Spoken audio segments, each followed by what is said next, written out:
एक कहानी होती थी अध्यक्ष महोदय, शायद बचपन में आपने भी सुनी होगी। राजा भेष बदलकर बाजार में आलोचना सुनने जाता था। ये सुनने जाता था कि प्रजा मेरे बारे में क्या कह रही है, मैं सही रास्ते पे चल रहा हूं कि नहीं। लेकिन आज का राजा, भेष तो बदलते हैं आज के राजा, शौक तो है उनको भेष बदलने का, लेकिन न जनता के बीच जाने की हिम्मत है और न आलोचना सुनने की। पूरी देश की जनता जानती है कि इनका, हंसती है, जानती है कि इनके यहाँ तो वॉशिंग मशीन है।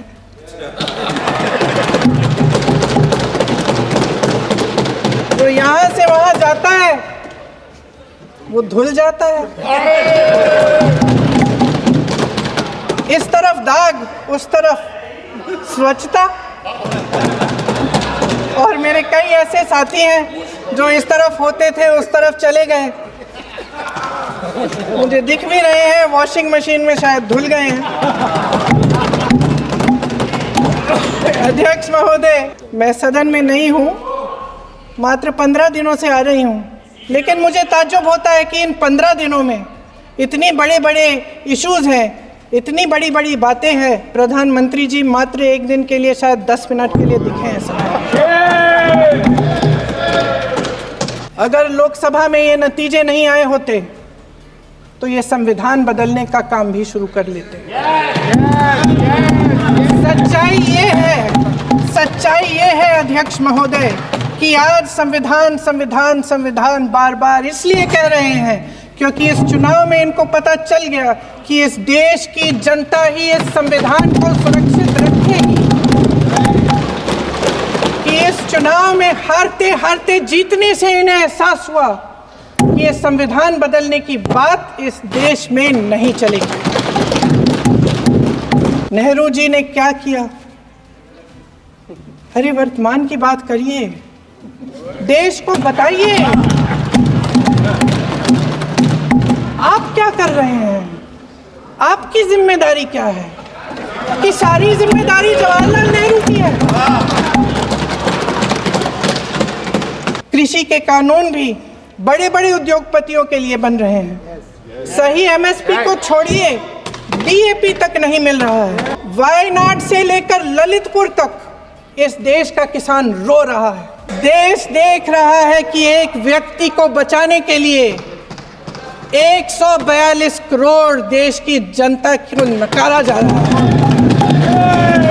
सारे संसाधन, सारी दौलत, सारे मौके एक ही व्यक्ति को सौंपे जा रहे हैं। सारे बंदरगाह, एयरपोर्ट्स, सड़कें, रेलवे का काम, कारखाने, खदाने, सरकारी कंपनियां सिर्फ एक व्यक्ति को दी। प्रधानमंत्री जी यहाँ सदन में संविधान को की किताब को यूं माथे से लगाते हैं, लेकिन संभल में, हाथरस में, मणिपुर में जब न्याय की गुहार आती है, उठती है, तो उनके माथे पे शिकन तक नहीं आता। शायद समझ नहीं पाए हैं कि भारत का संविधान संघ का विधान नहीं है। जहां खुला विवाद होता था, अभिव्यक्ति का सुरक्षा कवच होता था, इन्होंने भय का माहौल पैदा किया है। सत्ता पक्ष के मेरे साथी अक्सर 75 सालों की बात करते हैं, लेकिन इन 75 सालों में ये उम्मीद, आशा, ये अभिव्यक्ति की ज्योति कभी थमी नहीं, कभी बुझी नहीं। इस देश की जनता ने खुलकर आलोचना की, निडर होकर धरने किए, प्रदर्शन किए।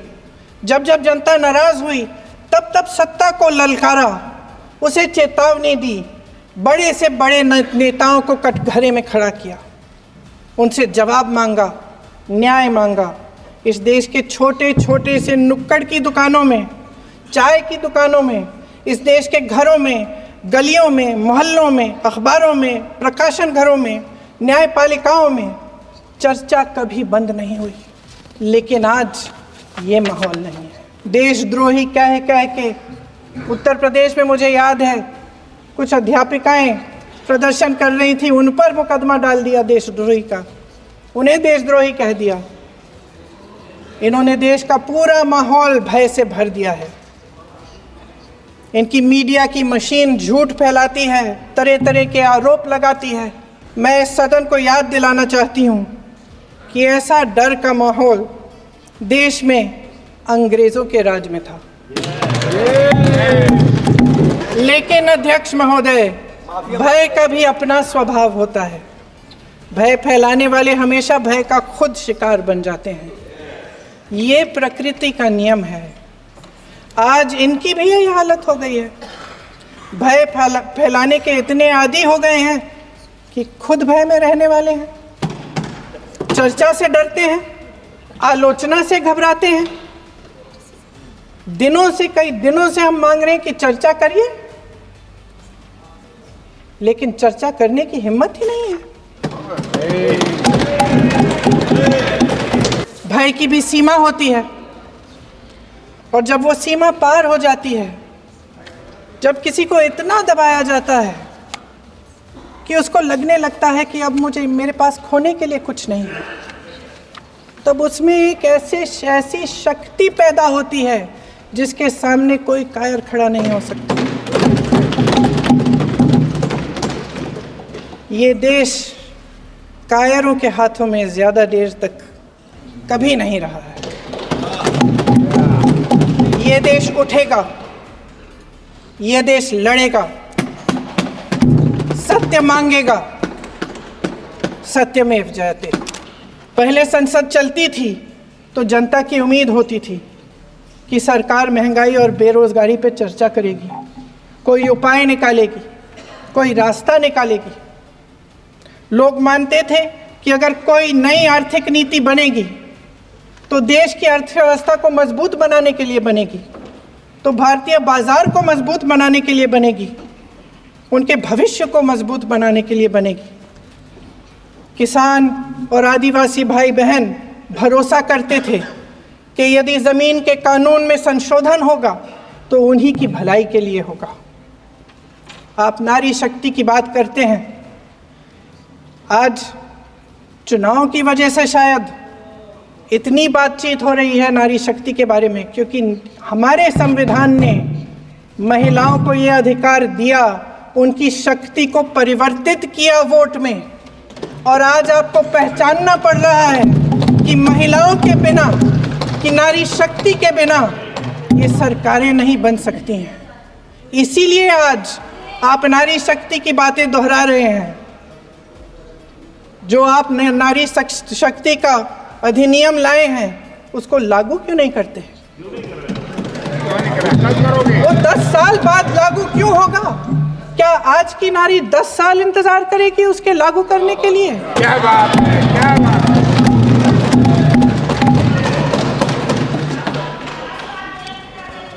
आज संसद में बैठे हुए सत्ता पक्ष के मेरे साथी ज्यादा से ज्यादा अतीत की बातें करते हैं। 1921 में क्या हुआ, कब हुआ, नेहरू जी ने क्या किया। अरे वर्तमान की बात करिए, देश को बताइए आप क्या कर रहे हैं, आपकी जिम्मेदारी क्या है? कि सारी जिम्मेदारी जवाहरलाल नेहरू की है। अध्यक्ष महोदय जी, ये सरकार आर्थिक न्याय का सुरक्षा कवच तोड़ रही है। आज संसद में बैठी ये सरकार बेरोजगारी और महंगाई से जूझ रही हमारी जनता को क्या राहत दे रही है? कृषि के कानून भी बड़े बड़े उद्योगपतियों के लिए बन रहे हैं। सही एमएसपी को छोड़िए, डीएपी तक नहीं मिल रहा है।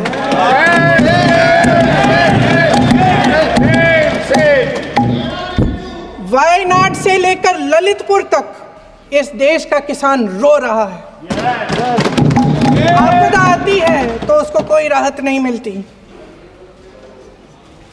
भगवान भरोसे है आज इस देश का किसान, उसको छोड़ दिया गया। आज हिमाचल में देखिए, जितने भी कानून बने हैं वो सब बड़े बड़े उद्योगपतियों के लिए बन रहे हैं। हिमाचल में जो सेब उगता था, उसके जो छोटे छोटे किसान हैं वह रो रहे हैं, क्योंकि एक व्यक्ति के लिए सब कुछ बदला जा रहा है। सुनने की हिम्मत रखो। मैं अध्यक्ष महोदय जी, अध्यक्ष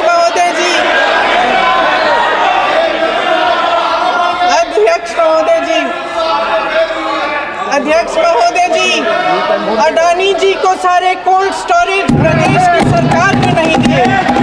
अडानी जी को सारे कोल्ड स्टोरेज आपकी सरकार ने दिए हैं। देश देख रहा है कि एक व्यक्ति को बचाने के लिए 142 करोड़ देश की जनता को नकारा जा रहा है। सारे बिजनेस, सारे संसाधन, सारी दौलत, सारे मौके एक ही व्यक्ति को सौंपे जा रहे हैं। सारे बंदरगाह, एयरपोर्ट्स, सड़कें, रेलवे का काम, कारखाने, खदाने, सरकारी कंपनियां सिर्फ एक व्यक्ति को दी जा रही है। जनता के मन में हमेशा ये विश्वास होता था कि अगर कुछ नहीं है तो संविधान हमारी सुरक्षा करेगा, मगर आज आम लोगों के बीच ये धारणा बनती चली जा रही है कि सरकार सिर्फ अडानी जी के मुनाफे के लिए चल रही है। देश में बहुत तेजी से गैर बराबरी बढ़ रही है। जो गरीब है वो और गरीब हो रहा है, जो अमीर है वो और अमीर हो रहा है। इस सरकार ने आर्थिक न्याय की भी सुरक्षा कवच तोड़ दिया है। राजनीतिक न्याय की जब बात होती है, मेरे सत्ता पक्ष के साथी आज खड़े हुए और तमाम गिनती करने लग गए कि ऐसा हुआ वैसा हुआ, 1975 में जो हुआ। तो सीख लीजिए ना, आप भी सीख लीजिए। आप भी अपनी गलतियों के लिए माफी मांग लीजिए। आप भी बैलेट पे चुनाव कर लीजिए। दूध का दूध, पानी का पानी हो जाएगा। आप राजनीतिक न्याय की बात करते हैं, सरकारों को पैसों के बल पर गिरा देते हैं।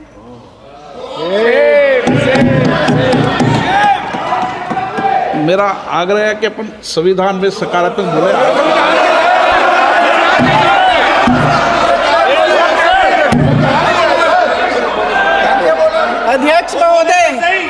अध्यक्ष महोदय, सत्ता पक्ष के हमारे साथी ने एक उदाहरण दिया उत्तर प्रदेश की सरकार का, तो मैं भी एक उदाहरण दे देती हूँ महाराष्ट्र की सरकार का। मैं भी एक उदाहरण दे देती हूँ हिमाचल की सरकार को तोड़ने की कोशिश किसने की, पैसों के बल पे की, गोवा की सरकार। तमाम उदाहरण राजस्थान की। क्या ये सरकारें जनता ने नहीं चुनी थी? क्या संविधान इन पर लागू नहीं था? पूरी देश की जनता जानती है कि इनका, हंसती है, जानती है कि इनके यहाँ तो वॉशिंग मशीन है।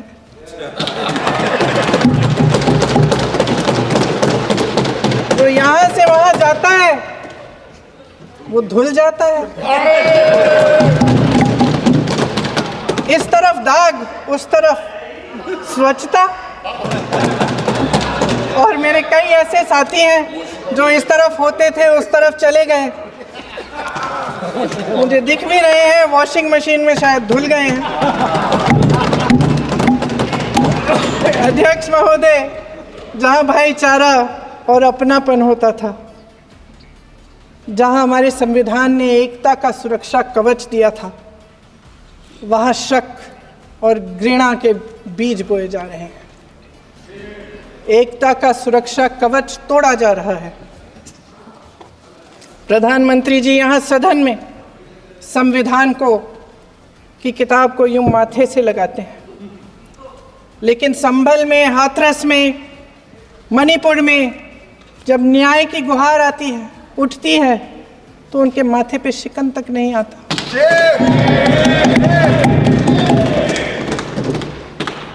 शायद समझ नहीं पाए हैं कि भारत का संविधान संघ का विधान नहीं है।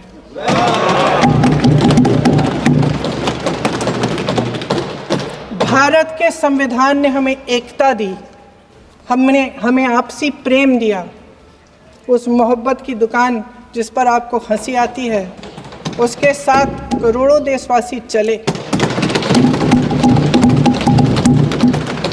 करोड़ों देशवासियों के दिल में एक दूसरे के लिए प्रेम है, घृणा नहीं है।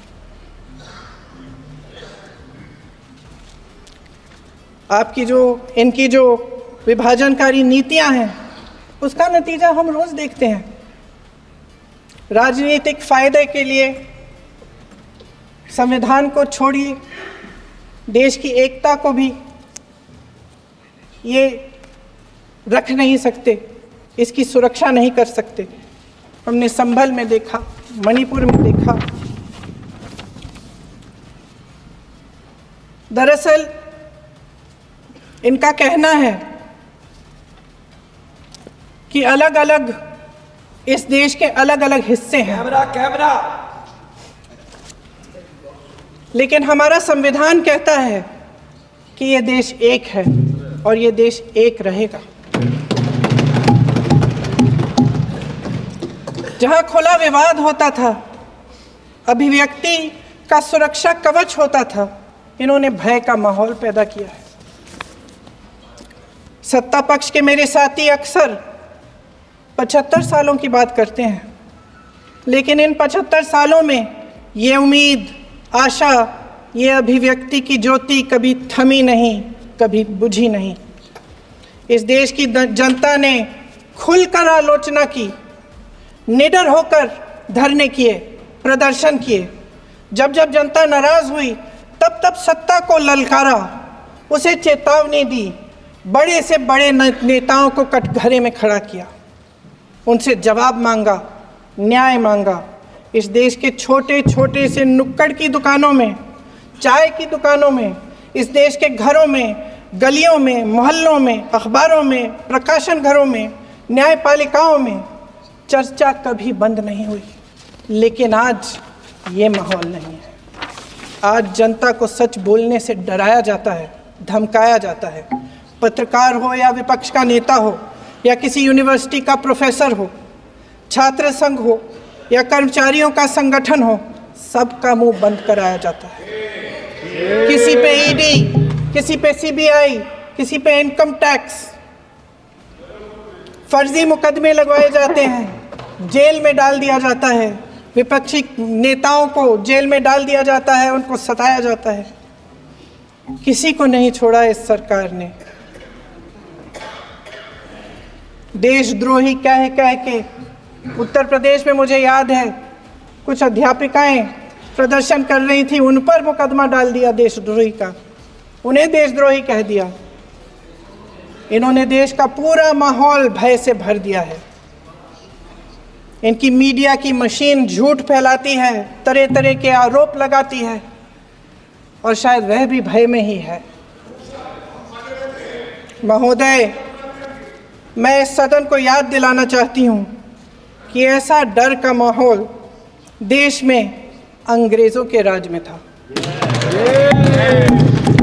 जब इस तरफ बैठे हुए गांधी की विचारधारा वाले लोग आज़ादी की लड़ाई लड़ रहे थे और उस तरफ वाली विचारधारा वाले लोग भय में रहकर अंग्रेजों के साथ साठगांठ कर रहे थे। लेकिन अध्यक्ष महोदय, भय का भी अपना स्वभाव होता है। भय फैलाने वाले हमेशा भय का खुद शिकार बन जाते हैं। ये प्रकृति का नियम है। आज इनकी भी यही हालत हो गई है। भय फैलाने के इतने आदी हो गए हैं कि खुद भय में रहने वाले हैं, चर्चा से डरते हैं, आलोचना से घबराते हैं। कई दिनों से हम मांग रहे हैं कि चर्चा करिए, लेकिन चर्चा करने की हिम्मत ही नहीं है।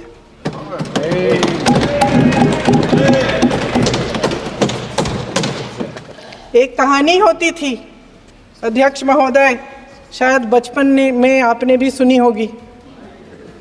राजा भेष बदलकर बाजार में आलोचना सुनने जाता था। ये सुनने जाता था कि प्रजा मेरे बारे में क्या कह रही है, मैं सही रास्ते पे चल रहा हूं कि नहीं। लेकिन आज का राजा, भेष तो बदलते हैं आज के राजा, शौक तो है उनको भेष बदलने का, लेकिन न जनता के बीच जाने की हिम्मत है और न आलोचना सुनने की।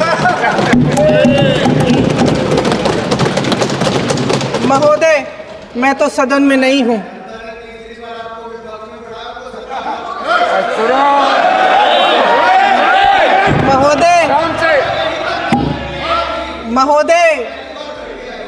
महोदय, जनता में बहुत विवेक है, ये सही है।